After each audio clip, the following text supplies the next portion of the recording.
Hi friends, welcome to Revathi story world. ఈ రోజు కథ వచ్చేసి రాక్షస ప్రేమ పార్ట్ 25. వాష్రూమ్ గదిలో నిశ్శబ్దం నెలకొని ఉంది. కానీ ఆర్య గుండె చప్పుడు వేగంగా కొట్టుకున్న శబ్దం అతనికి స్పష్టంగా వినిపిస్తుంది.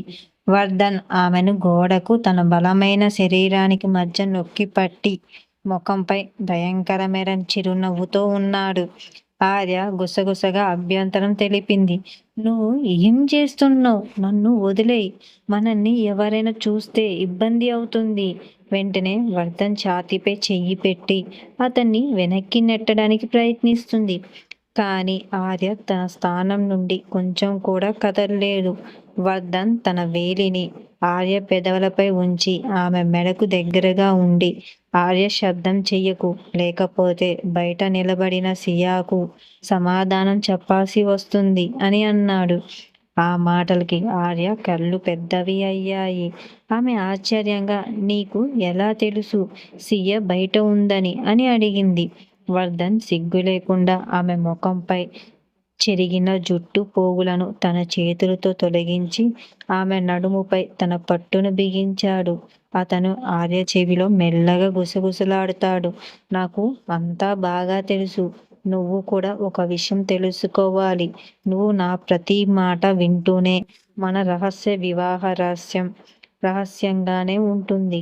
రేపు ఉదయం లోపు మన పవిత్ర వివాహం రాష్ట్రం నీ ప్రియమైన వారికి తెలియకూడదు అనుకుంటే నేను చెప్పింది నువ్వు బాగా వినాలి అని అన్నాడు.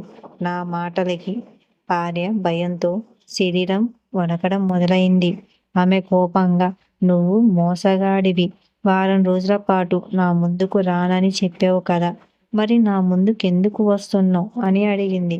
వర్ధన్ ఆమె గడ్డాన్ని గట్టిగా పట్టుకొని నా కళ్ళల్లోకి చూసేలా బలవంతం చేశాడు. అతను క్రూరంగా అన్నాడు, ఇది నా ఇష్టం. నేను నా మాటకి వెనక్కి తీసుకుంటానో లేదో అది నా విషయం. ఈ రోజు నుండి నువ్వు నా చేతిలో కీలు బొమ్మవి. నేను కోరుకున్నప్పుడల్లా, నేను కోరుకున్న చోటుకి నువ్వు నా దగ్గరికి రావాలి. ఒక్కసారి నువ్వు నిరాకరించిన లేదా తెలివిగా ప్రవర్తించడానికి ప్రయత్నించిన మీ నాన్నకు నిజం తెలిసిపోతుంది. అర్థమవుతుందా అని బెదిరిస్తాడు.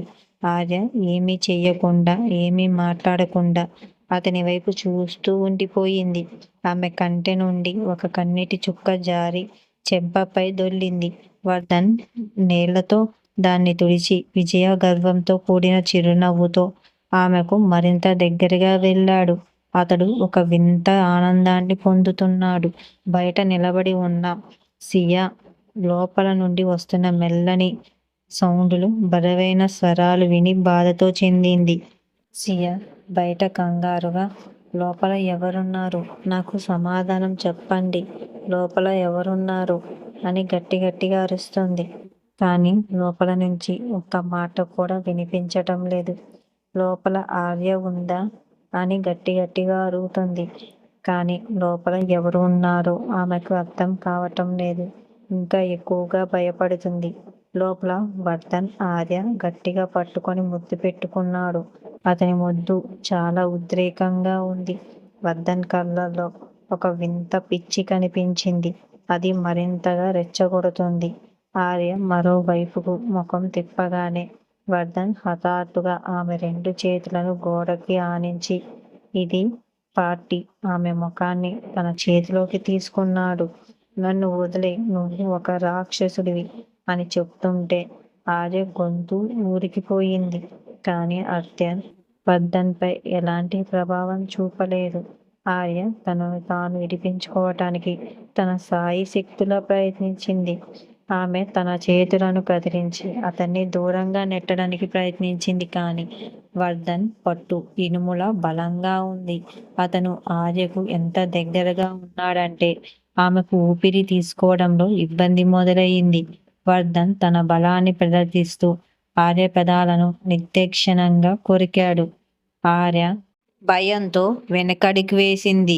ఆమె ఎంత వెనక్కి తగ్గటానికి ప్రయత్నించిందో వర్ధన్ అంతగా ఆమెను ఆవరించాడు. అతని ముద్దుల్లో విజయవర్గం కలగలిసిన భావం ఉంది. వర్ధన్ చివరకు వెనక్కి తగ్గినప్పుడు ఆర్య ఆయాసపడుతుంది. ఆమె పెదవులు వాచిపోయాయి. వర్ధన్ తన చొక్కా కాలర్ని సర్దుకుంటూ ఆర్య తడిసిపోయిన బుగ్గను వేలితో తాకుతూ నా ముద్దు నీకు నచ్చిందా అని అడిగాడు. ఆ మాటలకి ఆర్య ఎర్రటి కళ్ళతో అతని వైపు అలాగే చూస్తూ ఉంటుంది. ఒక పక్కన సియా ఆర్యని పిలుస్తూ ఉంటుంది. కానీ ఆర్య పలకటం లేదు. ఆర్య నువ్వు లోపలే ఉన్నావా అని మళ్ళీ అడుగుతుంది. సమాధానం చెప్పు సమాధానం చెప్పు అని మళ్ళీ ఒకేసారి అడుగుతుంది. వర్ధన్ వెళ్ళిపోవటానికి చూసి ఆమె కంగారుగా అతన్ని చెయ్యి పట్టుకొని ఏం చేస్తున్నావ్? సియ బయట నిలబడి ఉంది. నువ్వు బయటికి వెళ్ళడం ఆమె చూస్తుంది అని గుసగుసగా చెబుతుంది. ఒక వంకర నవ్వుతూ ఎందుకు వేరే అమ్మాయి నన్ను చూస్తుందని అసూయ పడుతున్నావా అని అన్నాడు. ఆ మాటలకి ఆర్య మరింత కోపం వచ్చింది.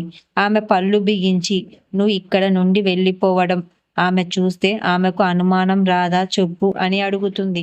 వర్ధన్ ఎలాంటి భావోద్వేగం లేకుండా దీనితో నాకు సంబంధం లేదు అని బదులిచ్చాడు. వర్ధన్ వెళ్ళనివ్వకుండా గట్టిగా పట్టుకున్న ఆర్యకు మాటలు రాలేదు.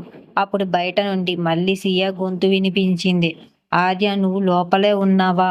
నువ్వు బయటకు రాకపోతే నేను లోపలికి వస్తాను అని అంటుంది.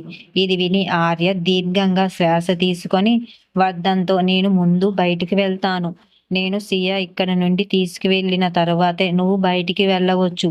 నువ్వు ఇక్కడ నుండి నిశ్శబ్దంగా వెళ్ళిపోతే మంచిది అని అంది. వర్ధన్ ఏంటి నువ్వు నన్ను బెదిరిస్తున్నావా అని వర్ధన్ అడిగాడు. వర్ధన్ తను బలవంతం చేయలేదని ఆర్యకు తెలుసు. అందుకే ఆమె దయచేసి మీరు చెప్పినట్లు నేను చేస్తాను కానీ ఇప్పుడు సియా ఉంది అని బతిమాలింది. ఆ మాటలకి నేను వెళ్తాను అని సమాధానం చెప్పాడు. కారణం అతను ఉన్న చోటే గట్టుకుపోయాడు.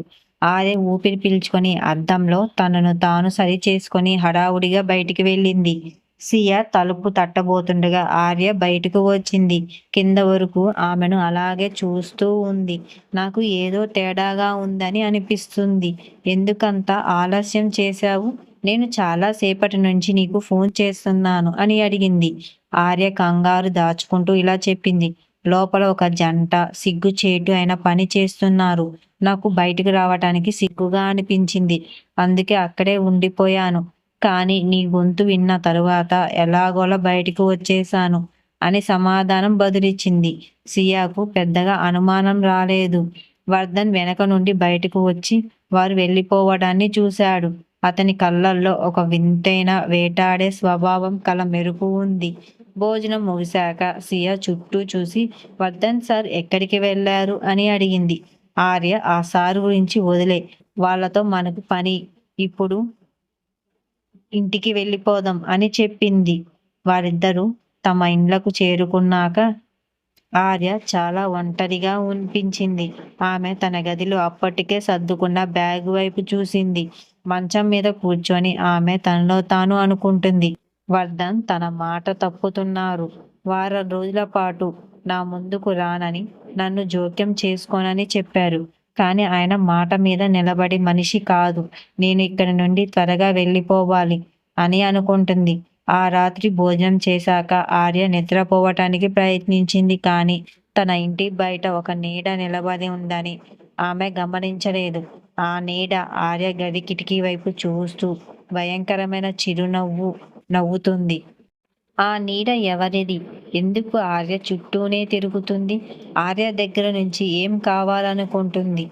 ఇవన్నీ తెలుసుకోవాలంటే నా ఛానల్ని వెంటనే సబ్స్క్రైబ్ చేసుకోండి ఫ్రెండ్స్.